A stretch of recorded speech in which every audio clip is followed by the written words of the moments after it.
une ville en pleine expansion.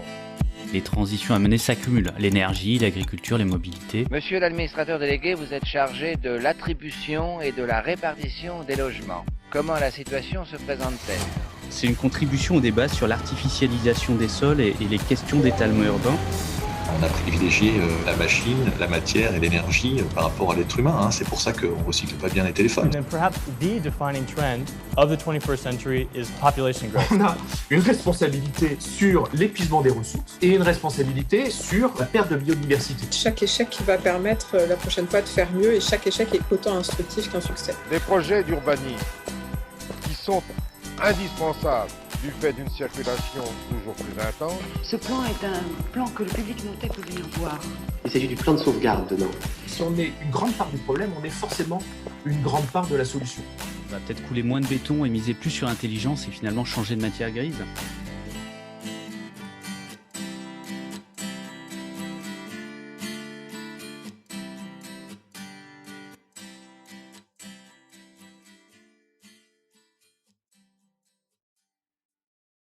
Bonsoir, bonjour, je sais plus trop quelle heure il est. C'est un jour de décalage horaire. Est-ce que on peut commencer déjà par faire un petit tour de présentation? Oui, donc enchanté, moi c'est Victor Maverne. Je travaille pour Entremise et donc je suis le référent pour l'espace Ville Autrement ici. Je fais aussi j'ai des fonctions un peu pour l'administration, les TI, mais sinon ça je sers d'agent liant pour l'espace Ville Autrement. Et moi, c'est Marianne Lemieux. Je travaille aussi pour Entremise et je suis chargée de projet pour l'espace Ville Autrement.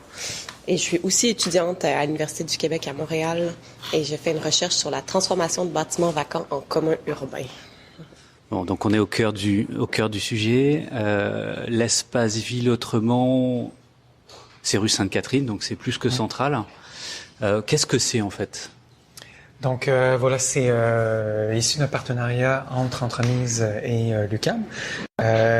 Et donc nous, bien sûr, Entremise, on travaille avec des espaces vacants pour développer une communauté et les réinvestir et éventuellement développer des projets pérennes à l'intérieur. Et donc on avait ce local ici qui était vacant depuis environ 20 ans avant qu'on rentre dans un lieu quand même qui, comme vous disiez, extrêmement central, en plein sur Sainte-Catherine, une belle fenestration, mais qui n'avait pas trouvé un nouvel usage. Et donc on a fait une proposition pour développer un projet qui ferait un peu le pont entre des praticiens et des chercheurs, donc pour les gens qui font la ville autrement à travers leur pratique de leur organisation et ceux qui essaient de mieux la comprendre et de la penser. Donc ça fait partie de ces grands mystères qu'on retrouve à Montréal, c'est-à-dire que dans des lieux très attractifs, à côté de chantiers débordants et puis de mouvements d'investisseurs, voire parfois de mouvements spéculatifs importants, on a parfois des bouts de parking, des locaux vides, etc. Puis, juste au sud ici, on a plein de développements très récents de condos. Et en diagonale de nous, on a La Patrie, un bâtiment patrimonial qui a abrité un des premiers journaux à Montréal, qui est vacant depuis plusieurs années également. Donc, des friches, juste un petit peu plus loin, une friche, et de l'autre côté, des grandes universités, l'UQAM, qui a plein de pavillons. Donc, beaucoup de contrastes comme ça. En tout cas, là, c'est un rez-de-chaussée. Oui. Peut-être un ancien commerce. Je sais pas quelle était l'histoire du lieu. Ici, on a eu en fait Musique Plus qui a habité les lieux, qui est une chaîne de télévision qui était dédiée à la musique. On connaît peut-être un peu mieux elle a eu une deuxième vie toujours sur Sainte-Catherine, mais un petit peu plus à l'ouest, au coin de Bleury. Mais ils ont commencé, je crois, ici, donc avec Claude Rajat, qui est un des animateurs, qui se promenait ici. Ils avaient un vox pop à l'entrée, et donc c'est ça qui a fait vivre le lieu pendant un moment avant qu'ils déménagent et laissent sa ville. Ouais. Donc 20 ans sans usage, et là c'est Entremise qui prend l'initiative de proposer d'occuper ces locaux. Et donc on avait un partenaire du côté Alain Millette qui était ouvert à l'idée et qui a aidé avec nous à faire prendre forme le projet. On a collaboré aussi avec des chercheurs, le collectif Ville Autrement, qui regroupait les différents chercheurs de l'UQAM. Et puis, on s'est entendu sur une mission. Et puis, on est arrivé tout juste au début de la pandémie. On était en train de commencer à poser les planchers. parce qu'on a des planchers qui viennent de la déconstruction. Donc, c'est une ancienne école qui a été déconstruite au Vermont. Et donc, nous, on a récupéré ça à travers, là, entre autres, un autre partenaire qui partage aussi les locaux ici, Architecture sans frontières, qui travaille à faire justement à faire des ponts là, pour la déconstruction des matériaux et leur trouver des nouveaux usages. Et donc, on est en train de poser ça. La pandémie arrive, donc ça retarde un petit peu les plans, mais on a pu continuer au travers de tout ça, là, de commencer à habiter cet espace-ci, de le faire vivre et à commencer à réaliser sa mission. Alors, sa mission, c'est quoi? Ville autrement, alors ça sonne bien, hein, un espace pour faire la ville autrement, très bien. C'est quoi? Qu'est-ce qui est proposé ici? Là, on a un espace de coworking, un espace tertiaire. Qu'est-ce qu'on a d'autre? Comment ça s'organise? Je pense qu'on peut voir comme un peu comme trois éléments. Il y a effectivement un espace de travail partagé dans lequel différentes organisations qui travaillent dans le milieu de l'aménagement, qui font la ville autrement, ça fait des bureaux à un prix quand même abordable. Mais ça fait aussi un espace où on peut échanger avec d'autres gens qui vivent des défis quand même qui sont similaires, créer un peu là des maillages, des réseaux. De l'autre côté, on a la recherche, donc aussi faire des partenariats avec la recherche. On a, disons, plein de questions sur lesquelles les chercheurs peuvent nous éclairer, mais aussi des collaborations un petit peu plus pratiques. Par exemple, on a un chercheur dans le cadre d'un MITAX, qui est un fonds là, pour aider les étudiants, où on a quelqu'un qui nous aide, par exemple, avec notre évaluation, donc comment évaluer l'impact là, de nos mesures d'impact de nos projets. Donc ça, c'est une des façons bien concrètes dans lesquelles ça peut se représenter. Puis aussi, il y a quand même une volonté d'être ouvert sur la communauté, donc d'avoir des événements où le public peut venir, puis aussi de tisser des liens avec les différents acteurs du quartier pour justement créer des opportunités qui sans cesseraient pas qui n'auraient pas émergé. En termes de locaux, c'est quoi en termes de surface? On est sur 2 niveaux? On est sur 2 niveaux. On a un petit espace au sous-sol. L'espace qu'on est rez-de-chaussée, c'est vraiment tout d'une pièce. On a évidemment cloisonné là, un petit peu pour gérer l'espace. En termes de pieds carrés, on est à combien déjà là? Faudrait que je ressorte. Je suis terrible sur les dimensions, mais je pourrais vous ressortir mètre carré. Non, mais de toute manière, ça me dira rien en pieds carrés, donc peu importe. Et on a aussi aménagé une petite placette extérieure en diagonale du local dans un parc qui s'appelle le parc Paul Dauzois, qui était très peu aménagé et qu'on a décidé d'aménager avec des petites tables à pique-nique, des jeux pour enfants, etc., pour essayer de satisfaire aux besoins du quartier. Parce que la localisation et la géographie et l'architecture du lieu fait que c'est extrêmement central, mais c'est aussi des façades vitrées, des vitrines, donc il y a une grande perméabilité avec la rue, si ce n'est la ville. Absolument. On la travaille pas en ce moment autant qu'on l'aimerait, mais ça va être probablement un des partenariats qu'on va faire avec les étudiants de l'UQAM, où on va peut-être proposer un projet où les étudiants pourraient imaginer comment réinventer cette façade vitrée sur pignon sur rue. Alors, est-ce qu'on peut brièvement faire un peu le tour d'aujourd'hui, ce qui se fait, qui est là, à qui ça sert en fait ce lieu-là, que ce soit tant sur le pan recherche que sur le pan enseignement, mais aussi parmi les praticiens? Je peux peut-être faire le tour des occupants et ensuite je ferai Marianne faire le tour des collaborations avec la recherche. Donc on a bien Entreprise qui est sur place, qui a plusieurs bureaux. On a Architecture sans frontières également. Donc c'est un peu le volet caritatif de l'Ordre des architectes du Québec, qui font plein de projets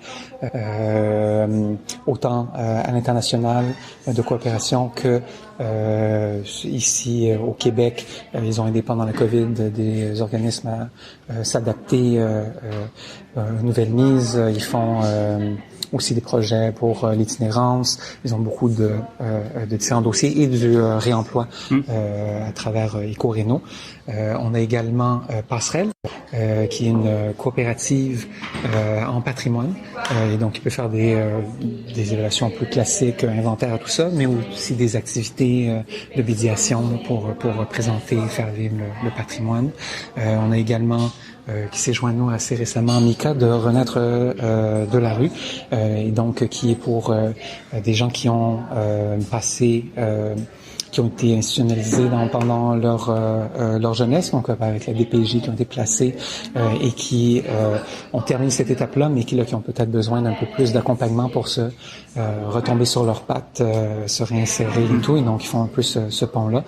Et puis on avait un architecte également là, qui est en pratique privée, mais qui était aligné, disons, avec les valeurs du lieu. Donc quand même un petit mélange là, de toutes sortes. On a du social, on a plus patrimoine, occupation transitoire. Donc oui, une belle diversité. Ouais. Et donc un pan universitaire plus globalement, recherche et enseignement. Oui, exactement, parce qu'en fait, on est dans un local qui appartient à l'UQAM et on a dans notre bail, en fait, la mission d'être un lieu pour faire rayonner la recherche à l'UQAM. Donc, on propose différentes manières de faire des partenariats avec les chercheurs et les étudiants à l'UQAM, mais aussi on s'ouvre aussi aux autres universités puis au monde de la recherche d'une manière plus générale. Ça peut être à la fois par rapport à une utilisation de l'espace, comme pour organiser des événements, comme on va avoir ce soir. On a Guillaume Métier, qui est un prof à l'UQAM en études urbaines, qui vient enregistrer des podcasts dans nos locaux aussi. On a des étudiantes aussi à l'Université de Montréal qui ont organisé des soirées qui s'appellent « Ce soir, on jase ». Donc, il y a plusieurs événements qui peuvent prendre place ici. On est aussi en train de travailler sur une superbe série d'événements qui va s'appeler les Rendez-vous du patrimoine urbain autrement, où on va à chaque rendez-vous inviter à la fois quelqu'un qui pratique dans le domaine du patrimoine et un chercheur qui s'intéresse à des sujets connexes au patrimoine. Et ça va être des discussions ouvertes. On va inviter aussi les étudiants pour qu'ils puissent participer, poser des questions, etc. Et sinon, ça peut être vraiment des partenariats au niveau de la recherche. Donc, essayer d'aller chercher des étudiants qui s'intéressent à des sujets connexes à ceux qui sont les sujets des différents occupants de l'espace de l'autrement. Et c'est créer des maillages. On a, comme Victor l'a dit, eu un jeune qui s'est occupé de la question de l'évaluation des impacts chez Entremise. Architecture sans frontières aussi travaille avec une jeune dame en design de l'environnement. Donc, on essaye de faire appel à des gens à la fois à l'école de design, pour un côté plus design, architecture, design d'objets même, au deuxième cycle en études urbaines, en géographie aussi. Et là, on va essayer de rejoindre aussi les gens en travail social, peut-être plus avec notre occupant Renette Delarue qui s'intéresse à ces questions. Donc, on ouvre vraiment les portes assez grands. On lance des perches aux professeurs, puis on regarde ce qui peut se faire ici. Oui, donc c'est loin de se limiter à l'animation d'un lieu et d'une série de pieds carrés, on ne sait pas combien, mais peu importe. 310 mètres carrés. 310 mètres carrés. Mètres carrés, voilà. 310 mètres carrés. Donc c'est pas juste l'animation d'un lieu, pour autant ça passe bien par là. Enfin, à un moment, le lieu permet de créer l'écosystème et ça fait un point de rendez-vous, sans doute un point d'identification aussi. Aujourd'hui, donc, on est dans des locaux qui sont propriété de l'université, de l'UQAM. Vous bénéficiez d'un bail. Comment est-ce que ça fonctionne? Quelle durée? Quels engagements? Les occupants? Voilà. Comment économiquement tout ça fonctionne? Donc voilà, donc nous, c'est ça, on a créé une entente avec l'UQAM qui était une entente sur 5 ans. Avec possibilité de renouvellement et qui vient avec disons une nécessité là, de faire justement ces maillages et ces partenariats là, avec la recherche, de faire rayonner la recherche et ça nous a permis d'avoir des conditions qui sont plus intéressantes.